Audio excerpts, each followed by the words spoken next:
अक्कलकुवा ते मोलगी रस्त्यावर भरधाव वेगातील दुचाकी घसरून 24 वर्षीय युवक ठार तर एक जण गंभीर जखमी झाला। सोमवारी दुपारी 4 वाजेच्या सुमारास हा अपघात घडला।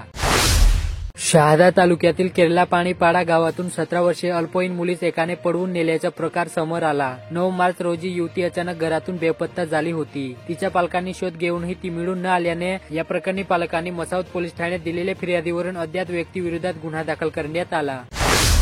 नंदुरबार शहरातील इंदिरा मंगल कार्यालयाजवळून ज्ञानेश्वर जगन्नाथ पाटील यांच्या मालकीची 14,000 रुपयाची दुचाकी अज्ञात चोरट्यांनी चोरून नेली। या प्रकरणी उपनगर पोलिसात गुन्हा दाखल करण्यात आला। दडगाव तालुक्यातील निंगजरी ते तोरडमार रस्त्यावर भरधाव वेगातील दुचाकी झाडाला धडकून 2 युवक ठार झाल्याची घटना सोमवारी रात्री 1 वाजेच्या सुमारास घडली। नवापूर शहरातील खासगी रुग्णालयात उपचारासाठी आणलेल्या व्यक्तीचा मृत्यू झाल्यानंतर संतप्त नातेवाईकांनी रुग्णालयाची तोडफोड करीत डॉक्टरांनाही मारहाण केल्याची घटना मंगळवारी सकाळी घडली। या प्रकरणी 6 जणांविरोधात गुन्हा दाखल करण्यात आला। नंदुरबार शहरातील उड्डाण पुलावर भरधाव वेगातील मद्यधुंद दुचाकी स्वाराने समोरून येणाऱ्या डॉक्टरांच्या मोटरसायकलीला धडक दिली। या अपघातात डॉक्टर जखमी झाले। 8 मार्च रोजी रात्री 9:30 वाजेच्या सुमारास हा अपघात घडला। नंदुरबार शहरातील एसए मिशन हायस्कूलच्या मैदानावर लायन्स फेमिना क्लब व नारी शक्ती निर्धार महिला मेळावा समितीच्या वतीने नारी शक्ती क्रीडा महोत्सवाचे आयोजन करण्यात आले होते। आगामी शैक्षणिक सत्रात शाळेच्या पहिल्या दिवशी जिल्ह्यातील 1ली ते 8वीतील 2,25,192 विद्यार्थ्यांना मोफत पुस्तके वितरित करण्याचे नियोजन शिक्षण विभागाने केले।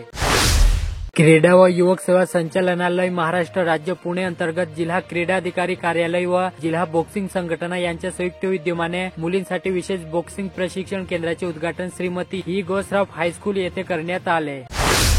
तोडोदा येथील सुशीला श्रीराम पार्क मधील 2 वर्षापासून रखडलेले रस्ते व गटारीच्या कामाला तत्काळ सुरुवात करण्यात यावी अशा मागणीचे निवेदन मुख्याधिकारी विक्रम जगदाळे यांना देण्यात आले।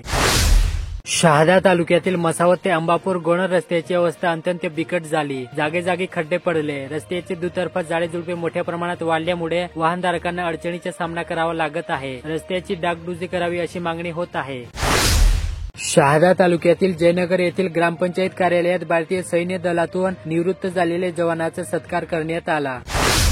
नवापूर तालुक्यातील विसरवाडी परिसरातील शेतकऱ्यांना ऐन उन्हाळ्यात शेतीसाठी 1 दिवसाआड विद्युत पुरवठा मिळत असल्याने शेतातील पिके करपू लागली। नियमित वीज पुरवठा मिळावा अशी मागणी शेतकऱ्यांकडून करण्यात येत आहे। अन्यथा या विरोधात रास्ता रोको आंदोलन छेडण्यात येईल असा इशारा परिसरातील शेतकऱ्यांनी विसरवाडी उपकेंद्राला निवेदनाद्वारे दिला।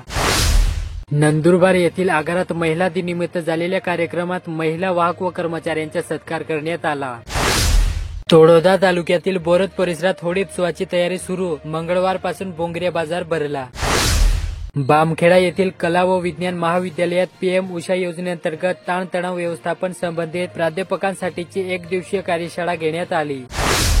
नंदुरबार शहरातील स्वामी विवेकानंद हायस्कूलमध्ये सॅनिटरी वेंडिंग मशीन वाटप व महिलांना आरोग्याबाबत मार्गदर्शन करण्यात आले। तोडोदा तालुक्यातील डेकाटी येथे रिक्षात बसल्याच्या वादातून 9 मार्च रोजी दुपारी बिंद्या वेस्ता पाडवी यांना मुकेश मोहनसिंग पाडवी आणि गोविंद मोहनसिंग पाडवी या दोघांनी मारहाण केली। या प्रकरणी बिंद्या पाडवी यांनी तोडोदा पोलीस ठाण्यात दिलेल्या फिर्यादीवरून मुकेश मोहनसिंग पाडवी आणि गोविंद मोहनसिंग पाडवी यांच्या विरोधात गुन्हा दाखल करण्यात आला।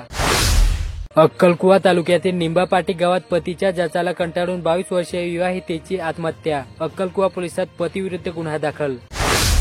बाण कोरल्याच्या कारणावरून एकाला मारहाण। मुलगीच्या सोरापाडा गावातील घटना। होळी सणानिमित्त समस्त आदिवासी बांधव व जिल्हावासियांना शुभेच्छा। आमदार डॉ. विजयकुमार गावित।